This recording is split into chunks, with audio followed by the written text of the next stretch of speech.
کا لحاظ رکھ سکیں، تو یہ پہلے بھی آپ کو کروائے جا چکے ہیں۔ تمام علامات و اوقاف جو ہے وہ سب میں آپ کو کروا چکی ہوں، ان کا استعمال بھی، ان کو عبارت کے اندر استعمال کرنا، وہ سب میں نے آپ کو عبارت حل بھی کروائی تھی۔ آگے دیکھتے ہیں جی، متعلقہ معلومات کی فراہمی کے لیے مختلف دستاویزی فارم، مثلاً داخلہ فارم، شناختی کارڈ فارم، ریلوے رعایت کرایہ فارم، ریلوے رعایت کرایہ فارم یعنی ریلوے میں کرائے میں کمی کروانے کے لیے جو فارم بھرا جاتا ہے، مختلف رجسٹریشن فارمز، رکنیت form, passport form, bank account form, قومی بچت فارم، خدمات افادی فارم وغیرہ کو پر کر سکیں، یعنی انہیں فارم کو مکمل طور پہ بھرنا آپ کو آ سکے۔ تو یہ ہر طرح کے فارم جو ہے نا، ان کو فل کرنا، ان کو بھرنا، ان کو پر کرنا آپ کو اچھی طرح سے آ سکے۔ تو اس کے بعد ہے جی آپ بیتی، تو ہم نے آپ بیتی کی میں نے بہت اچھی طرح سے 2 سے 3 بار جو ہے وہ ریٹن فارم میں بھی نوٹس آپ کو دے چکی ہوں، زبانی بھی بتا چکی ہوں کہ اپنی ذات کی کہانی، اپنی ذات کے اوپر بیتے ہوئے حالات پر مبنی کہانی، اپنے اوپر بیتے ہوئے واقعات پر مبنی کہانی کو آپ بیتی کہتے ہیں۔ پھر سفر نامہ آ گیا جو میں بتا چکی ہوں، معلوماتی رپورٹ یہ آپ کو بتا چکے ہیں، یادداشت کے یہ بھی آپ کو بتا چکے ہیں، اور ان سب کے درمیان فرق کو سمجھتے ہوئے ان کی تحریری تخلیق کر سکیں، یعنی آپ کو پتہ ہونا چاہیے۔ لکھنے کا انداز تقریباً سب کا ایک جیسا ہوتا ہے، لیکن ہم نے کس طرح سے فرق کرنا ہے، کیسے پتہ چلے گا کہ ابھی ہم نے آپ بیتی لکھی ہے یا سفر نامہ یا معلوماتی رپورٹ یا یادداشت کیسے لکھا ہے، تو اس کے درمیان فرق کو بھی ہمیں سمجھنا ہے، اور اس فرق کو سامنے رکھتے ہوئے، مد نظر رکھتے ہوئے ہم نے تحریر کرنی ہے یہ، ٹھیک ہے۔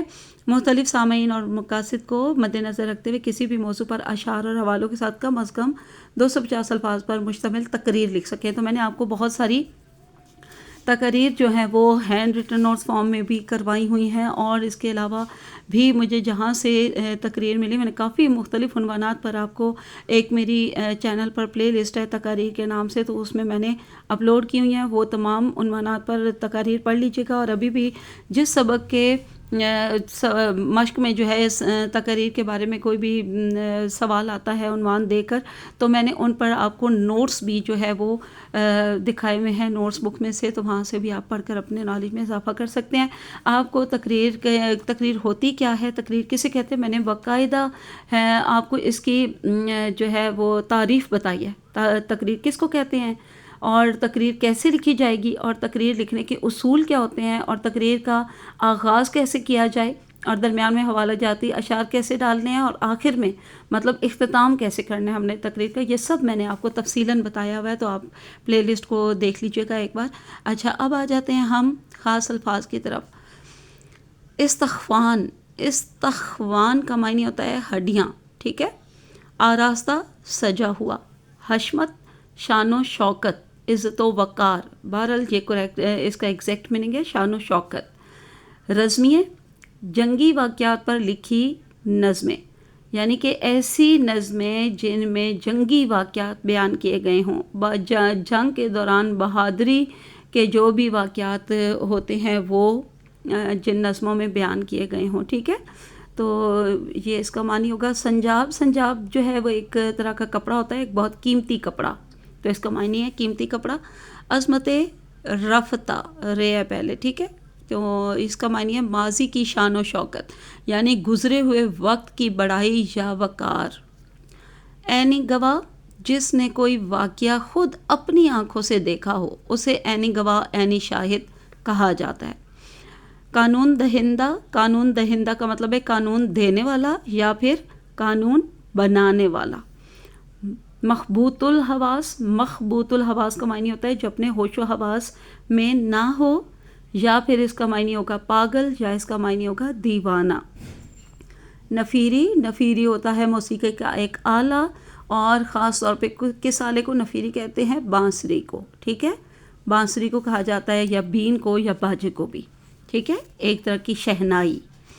اس کے بعد ہے جی آگے، ہاں جی، تو جمیل الدین عالی جو کہ مصنف ہیں، سفر نامہ نگار ہیں، ان کا تعارف ہے یہ، ان کے مختصر حالات زندگی ہیں، ان کو آپ ایک بار خود اچھی طرح سمجھ کر غور و غوض کے ساتھ پڑھ لیجیے گا، ٹھیک ہے جی۔ تو اسٹوڈنٹس اب آ جاتے ہیں سبق کی پڑھائی کی طرف، لیکن آپ لوگوں کو معلوم ہے کہ میں پہلے ہمیشہ یہ جو بلو باکس میں سائڈ پر دیے ہوئے ہوتے ہیں، پڑھنے سے پہلے پوچھے میں سوال، کبھی کبھار 3 سوال ہوتے ہیں، لیکن موسٹلی اس میں 2 سوال ہوتے ہیں، اور میں آپ کو بار بار بتا چکی ہوں کہ یہ سوالات جو ہوتے ہیں یہ گرامر کے متعلق ہوتے ہیں، قواعد کے متعلق ہوتے ہیں، اس لیے آپ نے ہر حال میں تمام اسباق، تمام نظموں غزلوں کے آغاز میں یہ جو باکس میں دیے ہوئے سوال ہوتے ہیں ان کے جوابات لازمی اچھی طرح سے یاد کرنے ہیں۔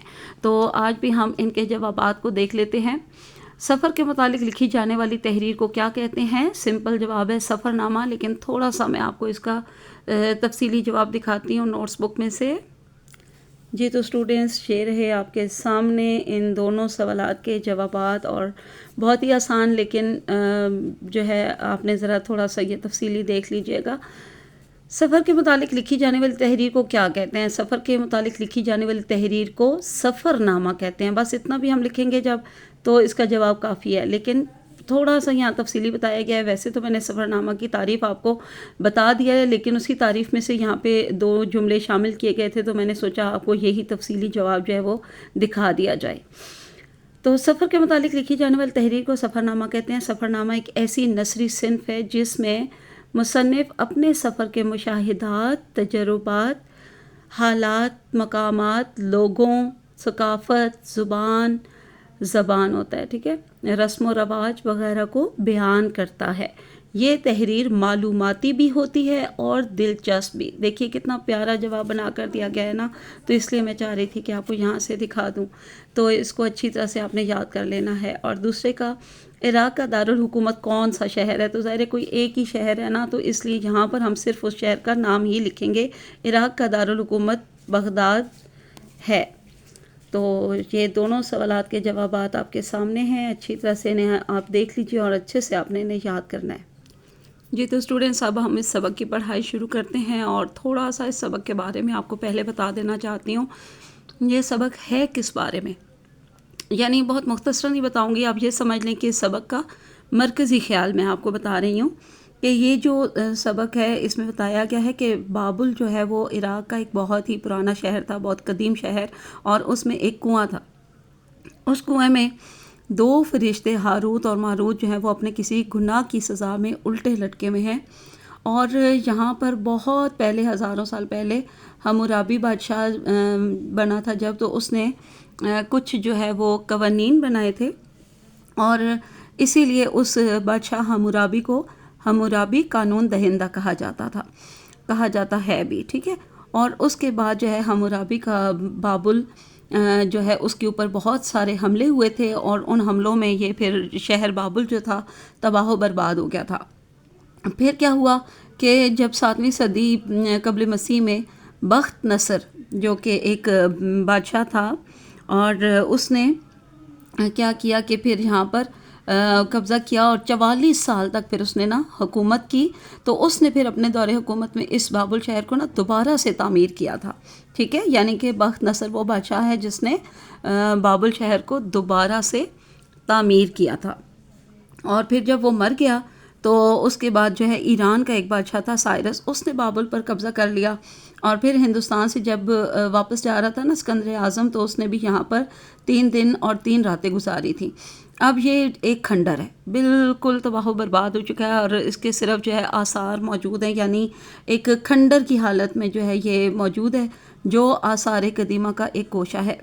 تو یہ جو ایسے حالات میں ہے کہ ایک دفعہ ایک عراقی گائیڈ جو کہ خود ایک مفلوق الحال گائیڈ تھا، اس نے بابل کے کھنڈرات کے پاس کھڑے ہو کر بخت نصر کو للکارا تھا اور کہا تھا کہ تمہاری وہ شان و شوکت کدھر گئی ہے، تمہارا عروج کہاں گیا ہے، تیر یا آنکھ کے اشارے سے زندگی موت کے جو فیصلے ہوتے تھے آج کیسے کرو گے وہ فیصلے، آج جو ہے تاریخ تم پر ہنس رہی ہے، اور دیکھ لو کہ یہاں پر کیا حالات ہیں۔ تو بہرحال یہ جو شہر ہے یہ 2-2.5 ہزار قبل مسیح سے لے کر اسکندر اعظم کے دور تک اتنا خوبصورت اور سجا ہوا ایک شہر تھا کہ اس کو دیکھ کر حیرت ہوتی تھی۔ اور باقی یہ ہے کہ کسی مورخ یا کسی بھی اہل دل نے جو ہے اس کے لیے کچھ الفاظ کہے تھے، اور وہ یہ ہیں کہ پہلے شہر عظیم تھا اور اب یہ صحرائے عظیم رہ گیا ہے، یعنی اس قدر یہ ختم ہو چکا ہے، یا اس کے حالات یا اس کے جو شان و شوکت ہے وہ ختم ہو چکی ہے، اور اس کے جو کھنڈر ہیں وہ ان حالات میں ہے کہ اس کے بارے میں اس طرح کی بات کی گئی ہے۔ تو چلیے اب ہم اس کی پڑھائی کرتے ہیں۔ آج بس یہ پہلا پیج ہی تھوڑا سا دیکھیں گے، 2.25 پیج کا مختصر سا ہی یہ سبق ہے، بہرحال کل اس کی پڑھائی مکمل ہوگی۔ کوفے سے ہم بابل کی طرف چلے، ایک کچی سڑک پر کار تیزی سے مڑنے لگی۔ دیکھا اپنے آپ کو پڑھنے کے انداز سے ہی معلوم ہو رہا ہوگا کہ یہ ایک سفر کے بارے میں جو ہے وہ بیان کیا جا رہا ہے، ایک سفر کے دوران اپنے سفر کو ساتھ ساتھ لکھا جا رہا ہے، کہاں سے کہاں جا رہے ہیں، کیا کر رہے ہیں، ٹھیک ہے۔ پتہ نہیں بابل کوفے سے کتنی دور ہے، موٹر سے کوئی 2 گھنٹے کا راستہ ہوگا، بغداد سے اس کا فاصلہ کوئی 45 یا 50 میل ہے۔ میر صاحب، میں نے کہا، اب یہ مصنف اپنی کیونکہ کہانی اپنا سفر کیونکہ بیان کر رہے ہیں تو بات میں کسی کے میں ہی ہو رہی ہے، یہ بابل جانے کا کیا طریقہ ہے؟ ارے بھائی، رتھ ہوتے یعنی بگیاں ہوتی، پرانے زمانے میں گھوڑے کھینچا کرتے تھے نا، گھوڑا گاڑیاں جو ہوتی تھی اور پیچھے پوری باقاعدہ سجی ہوئی جو ہے وہ ان کی چھتیں بھی بنائی ہوتی تھیں، تو ان کو کہا جاتا تھا، ٹھیک ہے، رتھ یا بگی۔ رتھ ہوتے جنہیں ساز و سامان سے آراستہ سفید گھوڑے بڑی شان کے ساتھ کھینچتے ہوئے چلتے، تو آراستہ کا معنی سجے ہوئے۔ ایک 2 منزل پڑاؤ ہوتا، یعنی قیام کرتے یا ٹھہرتے رکتے، کہ راتوں کو مشلیں جلتی، مشلیں یعنی کہ شمع کمکمے سے ہوتے تھے جن سے تھوڑی روشنی کی جاتی تھی۔ شعراء اپنے رزمیے سناتے، رزمیے یعنی جنگی واقعات کی جو نظمیں وہ لکھتے تھے، جنگی واقعات پر مبنی نظمیں یا جنگی گیت بھی کہہ سکتے ہیں آپ انہیں، ٹھیک ہے، رزمیے یعنی جنگی گیت سناتے۔ مغنی تانے لگاتے، مغنی کا معنی ہوتا ہے گانے والے یعنی یا موسیقار، ٹھیک ہے، یہ معنی لکھا ہے میں نے۔ تانے لگاتے یعنی سر لگاتے، گاتے، اور صبح پھر نفیریوں کی گونج میں، نفیریوں کا معنی بانسریوں، باجوں یا شہنائیوں کی گونج میں سفر جاری ہو جاتا۔ ٹھیک کہتے ہو میرے بھائی، میر خلیل الرحمن نے کہا بھر کر بولے، مگر افسوس کہ میں سارا دن رتھ میں کھڑے رہنے کی بجائے بیٹھ کر ہی مسافت طے کرنا بہتر سمجھتا ہوں۔ مسافت کا معنی فاصلہ یا سفر، یا سفر کا فاصلہ یعنی جتنی مسافت رہتی ہے، جتنا فاصلہ رہتا ہے، جتنا بقیہ سفر رہتا ہے۔ دوسری مشکل یہ ہے کہ آج کل 10-5 رتھ بنانے کا آرڈر بھی دیا جائے تو کوئی کمپنی تیار نہیں ہوگی، اور سفید گھوڑے تو بالکل نایاب ہیں یعنی شاذ و نادر ملتے ہیں، یا بہت ہی کم یاب ہیں، یعنی کہ اب بہت کم کہیں دستیاب ہوتے ہیں، کم ہی کہیں ملتے ہیں۔ تم یہ بتاؤ کہ وہاں سیر کرو گے یا ان کھنڈروں پر کوئی نئی سلطنت قائم کرنے کی سوچ رہے ہو؟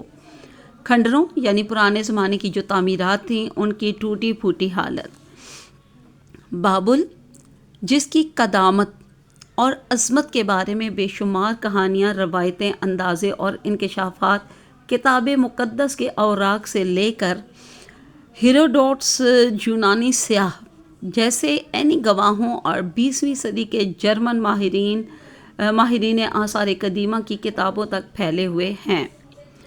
قدامت یعنی کہ پرانا ہونا، بہت ہی زیادہ پرانا پن، قدیم یا پرانا۔ عظمت یعنی بڑائی یا عزت یا وقار یا شان۔ انکشافات یعنی انکشاف کی جمع ہے یہ، اس کا معنی ہے راز ظاہر ہونا یا راز کھل جانا۔ اوراق ورق کی جمع، اس کا معنی ہے صفحے۔ کتاب مقدس یعنی پاک کتاب، مقدس کتاب۔ عینی گواہ یعنی کہ عینی شاہد، یا یعنی کہ جنہوں نے واقعات کو اپنی آنکھوں سے دیکھا ہو۔ آثار قدیمہ یعنی کہ پرانی عمارتیں۔ آثار اثر کی جمع اور اس کے معنی نشانات یا علامات، قدیمہ پرانے، تو اس سے مراد ہوا پرانی عمارتیں۔ بابل، یہاں وہ کنواں تھا جس میں 2 فرشتوں ہاروت اور ماروت کو کسی گناہ کی پاداش کا معنی ہوتا ہے سزا، جرم کی سزا میں الٹا لٹکا دیا گیا تھا۔ اس کی کہانی یہ ہے کہ خداوند تعالیٰ نے ان فرشتوں کو اہل بابل یعنی بابل کے رہنے والے، اہل بابل کی عیاشیوں اور بدعمالیوں یعنی برے کام جو وہ کرتے تھے، برے عمل جو کرتے تھے، بدعمالیوں کے انسپیکشن یعنی معائنے یعنی جانچ پڑتال۔ انسپیکشن انگلش کا لفظ ہے، ٹھیک ہے، اردو میننگ ہے معائنے، اور معائنے کا مزید اردو میننگ ہوگا جانچ پڑتال کے لیے بھیجا گیا تھا، مگر بعد میں وہ خود اسی چکر میں پھنس گئے، جیسے آج بھی بہت سے محکموں کے انسپیکٹر پھنس جاتے ہیں۔ بابل جو انسانی تاریخ کے اولین بابوں میں شمار ہوتا ہے، یعنی بالکل شروع کے پہلے، جہاں 18ویں صدی قبل مسیح یعنی اب سے 3700 برس پہلے شہنشاہ ہمورابی نے سوسائٹی کے لیے وہ دستور اور قوانین بنائے تھے جن کے سبب وہ ہمورابی قانون دہندہ کہلاتا ہے۔ ہمورابی کی قانون سازی معاشرتی حقوق و فرائض کی پیچ در پیچ عمارت کی پہلی بنیادوں میں شامل ہے۔ پیچ در پیچ یعنی الجھی ہوئی، مشکل، ٹیڑھی، بھول بھلائیوں والی۔ 3700 برس پہلے بہت سے ملک تہذیب تو کیا انسانی آبادی سے بھی محروم تھے۔ تہذیب کا معنی ہوتا ہے رہنے سہنے کے طور طریقے۔ محروم تھے یعنی خالی تھے، اس وقت وہاں کوئی نہ تھا۔ مگر جو بابل ہم دیکھ رہے ہیں وہ بخت نصر کا بنایا ہوا بابل ہے۔ بخت نصر کو میں نے یہاں لکھ دیا ہے کہ بابل کی دوبارہ تعمیر کرنے والا بادشاہ، ٹھیک ہے، تاکہ آپ کے ذہن میں رہے۔ وہ بخت نصر کا بنایا ہوا بابل ہے کیونکہ ہمورابی کا بابل جو ہے وہ 16ویں صدی قبل مسیح میں بیرونی حملہ آوروں نے بڑی حد تک تباہ کر دیا تھا، اور پھر کمزور سلطنتوں کے عروج و زوال میں اسے صدیوں تک اپنی عظمت رفتہ واپس نہ مل سکی۔ عروج و زوال، بلندی و پستی یا ترقی و تنزلی۔ عظمت رفتہ، گزرے زمانے کی شان، ماضی کی شان و شوکت، بڑائی، یہاں تک کہ 7ویں صدی قبل مسیح کے طاقتور شہنشاہ بخت نصر نے اسے دوبارہ بام عروج پر پہنچا دیا۔ بام عروج یعنی بلند مقام پر پہنچا دیا، ترقی کے دروازے تک پہنچا دیا۔ بام کا معنی دروازہ ہوتا ہے۔ بخت نصر نے 44 برس حکومت کی اور اس کے زمانے میں دجلہ و فرات کے درمیان اس اونچی فصیلوں والے شہر سے وہ تہذیب ابھری جس کی یادیں اور یادگاریں یورپ و امریکہ کی شان و شوکت سے آنکھیں لڑاتی ہیں۔ بخت نصر دہریہ تھا۔ دہریہ کون ہوتا ہے؟ کسی بھی مذہب کو نہ ماننے والا، یعنی بخت نصر جو بادشاہ تھا نا، وہ کسی بھی مذہب کو نہیں مانتا تھا، یعنی خدا یا دیوتاؤں کو نہیں مانتا تھا، اور اسی لیے اپنی حوصلہ مندی اور طاقت کے باوجود اپنی قوم میں نامقبول ہو گیا، یعنی ناپسندیدہ ٹھہرا، یعنی جس کو شہرت یا مشہوری نہیں ملتی۔ شاید یہی سبب تھا کہ اس کے بعد بادشاہی اس کے خاندان میں قائم نہ رہ سکی، اور اس کی موت کے بعد بہت جلد شہنشاہ ایران سائرس نے بابل پر قبضہ کر لیا۔ تو چلیے آج کے لیے اتنی پڑھائی کافی ہے، بہت ویڈیو جو ہے وہ لمبی ہوتی جا رہی ہے، تو آج کے لیے اتنا کافی ہے۔ انشاءاللہ بقیہ پڑھائی کل مکمل کریں گے۔ اللہ حافظ، فی امان اللہ۔